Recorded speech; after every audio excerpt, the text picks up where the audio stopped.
So what is a VIN number on a vehicle and why is it important? VIN stands for Vehicle Identification Number. This is Dave at cartitles.com.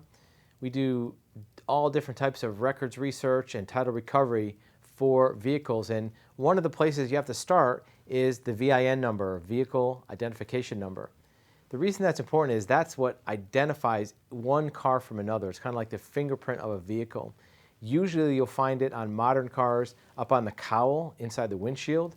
There's normally 2 or 3 other locations on a vehicle where it can be found. So if that one becomes altered or damaged, then they can find the other locations. On older vehicles, it might be in another spot, like on 1920s and 30s cars. You may find them all over the frame or even on the engine.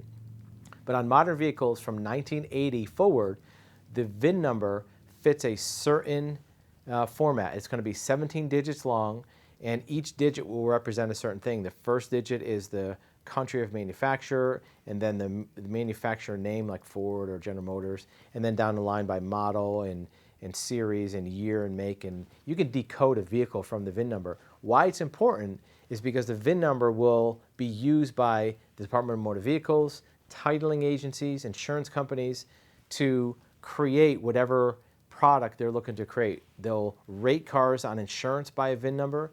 They'll identify one car from another for titling by a VIN number, which is why it's important to make sure that all your documents have a VIN number which matches what's on the car. If it doesn't match, it's going to be a problem. At some point, there'll be a vehicle inspection, and they'll match up those two things. First thing they'll do. Also be aware that a solution for a titling problem is not to switch a VIN number to another car. One of the most common instincts for somebody who has a car with no title is to go to a junkyard and buy the same kind of car, take that VIN number off, and put it on their car when you can get a title for the junk car. It's not going to work because in addition to the VIN number, the rivets that hold that VIN plate down are very specific legal type of rivets. And if you do an inspection on a vehicle and law enforcement or Department of Motor Vehicles looks at that VIN number, whether it's at the time of titling or maybe even later, and they see those rivets have been altered, that's going to be void. And actually there could be even criminal problems for tampering with a legal document.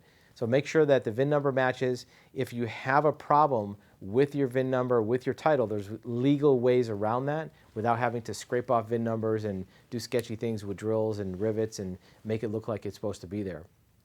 Make sure your VIN number matches up.